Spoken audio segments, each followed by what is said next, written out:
You are standing in the mouth of a cave in the Galilee Hills, 12,000 years before anyone will think to use the word religion.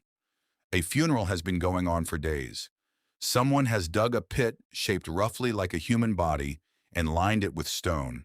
Into it goes a woman, small, possibly disabled, clearly important to somebody. Beside her, the claws of a leopard, the wingtip of a golden eagle, the skull of a marten, the forearm of a wild boar. Then come the tortoises, 86 of them, eaten in a single communal feast, and their shells packed around her body like a moat made of bone. None of it kept anyone alive through the winter. None of it is food or shelter or anything your survival instincts would flag as useful.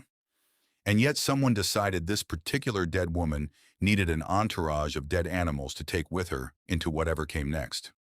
So what exactly were they doing? The easy answer is the one you already have sitting in your head. Early humans were scared of nature, didn't understand it, and worshipped animals the way a kid hides under the blanket from a noise in the closet. Fear plus ignorance equals worship. Tidy, wrong, or at least wildly incomplete. Except that's not remotely what the archaeological record shows. The animals people revered most weren't always the ones that scared them, and they often weren't the ones that fed them either. The real answer is layered. At least 6 distinct things were happening at once, sometimes in the same cave, sometimes in the same grave, and each one is stranger than the last. Here's where we have to rewind about 40,000 years. The first thing anyone ever carved. Let's begin with what nobody tells you. The oldest piece of figurative art human beings have ever made is not a person. It's not a god in any shape we'd recognize. It's a hybrid.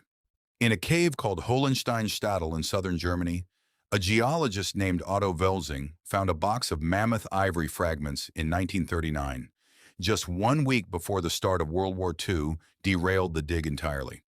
The fragments sat in a museum basement for almost 30 years before anyone bothered to piece them together. When archaeologist Joachim Hahn finally reassembled the roughly 200 shards in the late 1960s, what emerged was a 30-centimeter standing figure with a human body and the unmistakable head of a cave lion. Radiocarbon dating of the surrounding layer puts it at somewhere between 35,000 and 40,000 years old. Older than agriculture, older than the wheel, older than writing by tens of thousands of years. Think about that for a second. Before humans figured out how to grow food, before they built a single permanent structure, someone spent dozens of hours using nothing but a flint blade, carving a creature that doesn't exist in nature. Not a lion, not a man, something in between. That's not decoration. That's the earliest evidence we have of a human being imagining a different kind of self, one that could borrow the power of the most dangerous predator on the Ice Age landscape and wear it like a second skin. The lion wasn't being admired from a safe distance, it was being merged with. The cave art paradox nobody mentions. Now let's talk about something that almost never comes up when people talk about cave paintings. You've probably absorbed the textbook explanation. Ice Age humans painted the animals they hunted, maybe as a kind of sympathetic magic to guarantee a good kill. Paint the bison, catch the bison. Simple. Here's the thing. The bones in the dirt tell a completely different story than the walls. At Lascaux, in France, the food waste pulled from the cave floor is dominated by reindeer. Reindeer was dinner, night after night, and yet reindeer barely appears on the walls at all. The animal painted more than any other at Lascaux and across Paleolithic art sites generally is the horse, present in roughly 3 out of every 4 decorated caves and on something like 44% of all painted panels, according to a comparative survey of Paleolithic iconography published in 2019. At Altamira in Spain, the pattern repeats in reverse. The people living there ate mostly red deer, but the cave's most famous images are a ceiling crowded with bison. Not hunting magic. Something else. If you only painted what you were trying to kill, the walls of Lascaux should be a wallpaper of reindeer. They're not. What you actually find is a consistent preference for animals that were big, formidable, and, crucially, not necessarily what was on the menu. Whatever this was, it wasn't a grocery list. It was a hierarchy of significance that had almost nothing to do with calories. The pattern? Power beats protein. Here's something that shows up again and again once you start looking for it across totally unconnected sites, thousands of years and a few thousand miles apart. The animals that got carved, painted, and buried with the most reverence are almost never the animals that were easiest to eat. Take Göbekli Tepe in southeastern Turkey, a complex of massive stone pillars built starting around 9,500 BCE, predating Stonehenge by roughly 6,000 years, and built by people who hadn't even invented farming yet. The pillars are covered in carved animals. Foxes, boars, snakes, scorpions, and vultures dominate. Gazelle and aurochs, the actual dietary staples of the people who built the site, are almost entirely absent from the carvings. Archaeologist Klaus Schmidt, who excavated the site for nearly 2 decades, noted that the imagery pointedly ignores the game animals the community depended on for food in favor of creatures that were dangerous, venomous, or simply unsettling to be near. Claude Lévi-Strauss, the French anthropologist who spent a career picking apart exactly this kind of pattern, put it in a phrase that's become famous in the field. Animals weren't chosen as sacred because they were good to eat. They were chosen because they were good to think, meaning their power, their strangeness, their otherness gave human minds something to organize ideas around. A snake isn't sacred because it's nutritious. It's sacred because it's the kind of creature that rearranges your nervous system just by existing nearby. The totem as a social machine now, let's tackle the deeper mechanism. Because the snake was scary, doesn't explain why entire communities would orient their whole identity around one specific animal for generations. The French sociologist Émile Durkheim spent years studying Aboriginal Australian clan systems for his 1912 book, The Elementary Forms of Religious Life. And he landed on something genuinely strange. When a clan worshipped its totem animal, Durkheim argued, what they were actually worshipping was the clan itself. The animal was a flag, a badge, a way for a group of people, scattered across a landscape with no written language and no government, to instantly answer the question, who are my people and who are not? You didn't need a passport. You needed to know whether the stranger in front of you belonged to the kangaroo clan or the emu clan. This wasn't only happening at the level of whole societies, it shows up at the level of individual relationships too. Back in that Natufian burial site in northern Israel, archaeologists found something even more intimate than the tortoise grave. At a settlement called Ain Malaha, dated to roughly 12,000 years ago, an elderly person was buried with one hand resting gently on the body of a 4 to 5-month-old puppy, not stacked beside her as an offering, touching her deliberately in death. That's not a totem representing a clan. That's something closer to what you'd call a relationship. Proof that long before humans had a category called pet, they already understood that some animal bonds were worth carrying into the grave. Becoming the animal, not just owning it. Let's go back to that grave at Hilazon Tashtit for a second, because there's a layer to it we skipped.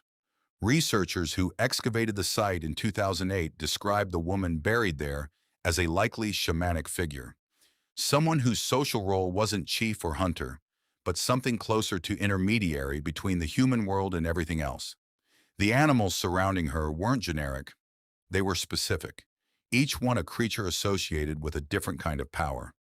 The leopard for stealth and ferocity, the eagle for reach across the sky, the boar for raw force, the marten for whatever quieter trait the marten represented to people we can no longer interview. This is the piece that ties back to the Lion Man carving from Germany 28,000 years earlier and a continent away. The recurring idea isn't simply, this animal is impressive, let's draw it. It's, if I take on pieces of this animal, its claws, its skull, its likeness worn as a mask or carved onto my own body, I can borrow what it has. Anthropologists studying shamanic traditions worldwide have repeatedly found versions of this same logic. The animal isn't a god to beg favors from. It's a costume for becoming something more capable than an ordinary human for the length of a ritual.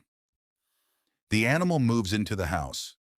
Here's something that almost breaks the pattern you've just gotten comfortable with, and then doesn't, in a way that's even more interesting. By the time you reach Çatalhöyük, a Neolithic town in central Turkey Occupied from roughly 7,100 to 6,000 BCE, humans had already started farming. Sheep and goats were penned, bred, and eaten on a daily basis. You'd expect the sheep to become the sacred animal. It was, after all, the thing keeping everyone alive. It did not. When archaeologist James Mellart began excavating the site in 1958, he found something stranger inside the homes themselves: the skulls and horns of wild bulls, animals the residents were not domesticating, animals that had to be hunted at real risk, plastered, painted with red ochre, and mounted directly into the walls and floor platforms of the rooms people lived and slept in. In one building, archaeologists have cataloged plaster reliefs showing a pair of leopards facing each other nose to nose, repainted and refreshed over generations, even though almost no actual leopard bone shows up anywhere on the site, suggesting the animal itself may have been considered too dangerous or too sacred to physically bring inside. 3 or 4 thousand years after Göbekli Tepe, with full-blown agriculture already running the economy, people were still choosing to live, eat, and sleep underneath the horns of the one animal they hadn't tamed. Domestication didn't kill the instinct. It just moved the wild animal from the hunting ground into the living room, where everyone could be reminded, every single day, of the power they hadn't managed to fully control. Now let's tackle the biggest myth about all of this.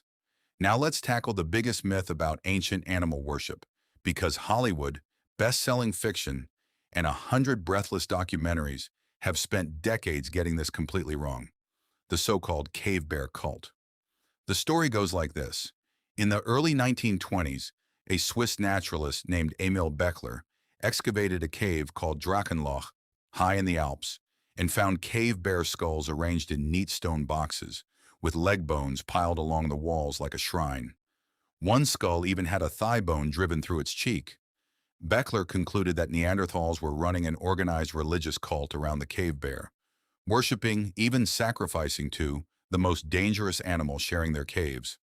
The idea exploded into popular culture, eventually fueling Jean Auel's best-selling novel, The Clan of the Cave Bear, and the 1986 movie adaptation, and it still shows up in documentaries today. In reality, the scientific consensus has rejected this for decades. A detailed 1975 reassessment by paleontologist Jean-Pierre Jacquier went case by case through Beckler's evidence and found that what looked like deliberate stone boxes were almost certainly large slabs that had simply fallen from the cave ceiling over millennia, and the sordid bone piles were exactly what you'd expect from generations of bears using the same cave to hibernate and die in. By 1995, American paleoanthropologist Ian Tattersall was blunt about it, stating that archaeologists were essentially unanimous that the Drachenloch deposits could be explained by entirely natural processes. No humans, no cult, no shrine. There was no Neanderthal bear religion. There was a cave that bears used for tens of thousands of years, the way bears still use caves today. And yet the myth survives. Not because the evidence supports it, but because it's a better story than the truth. Ice Age humans built a religion around the most terrifying animal on the mountain, sells more book covers than geology did this slowly over 40,000 winters. That's worth remembering the next time a documentary narrator tells you something about prehistory with total, unwavering confidence. Let's be honest about something.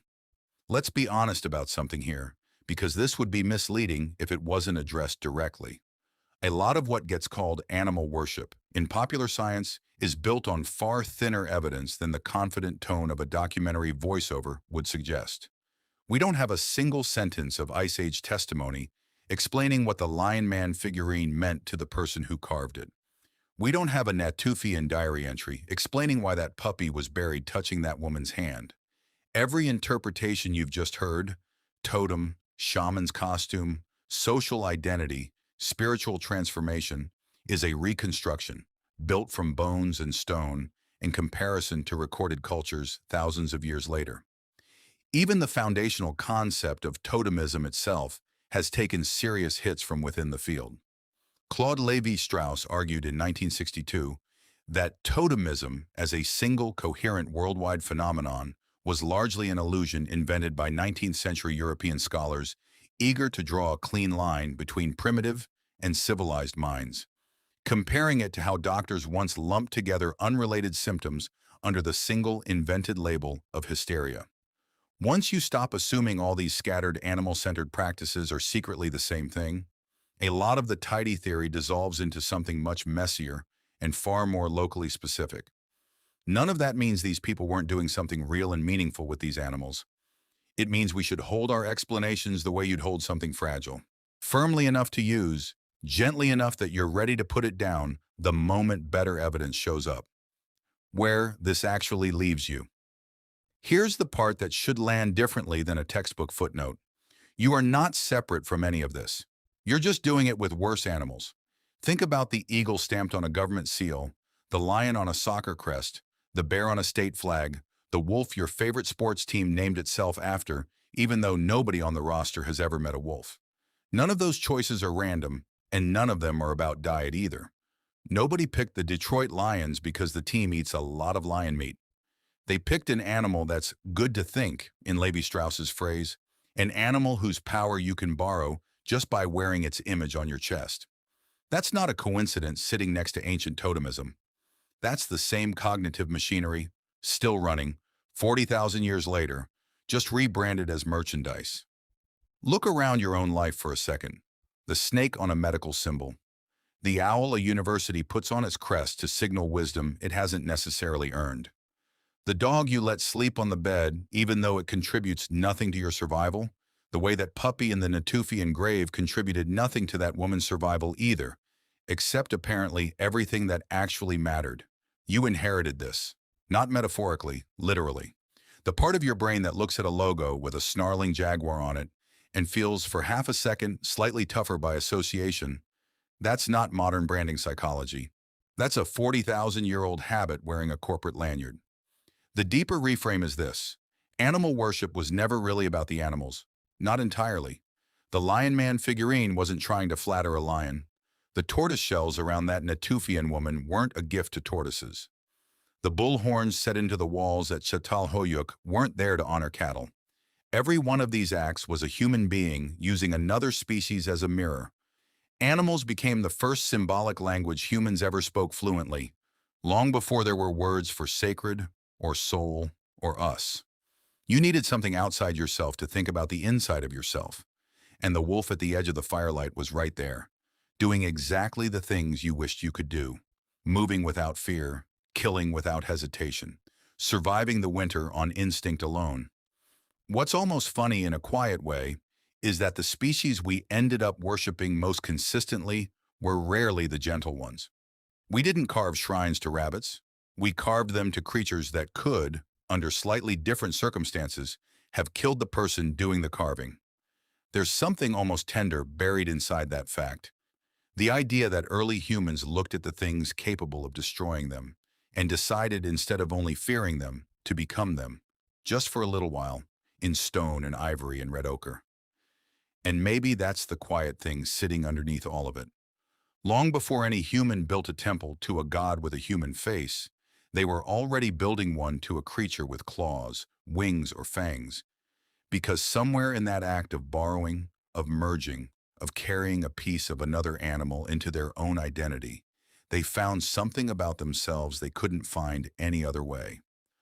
The Lion Man is still standing in that museum in Ulm, Germany, mute and patient, 40,000 years old. It never stopped being a question. It just stopped being the only one we know how to ask.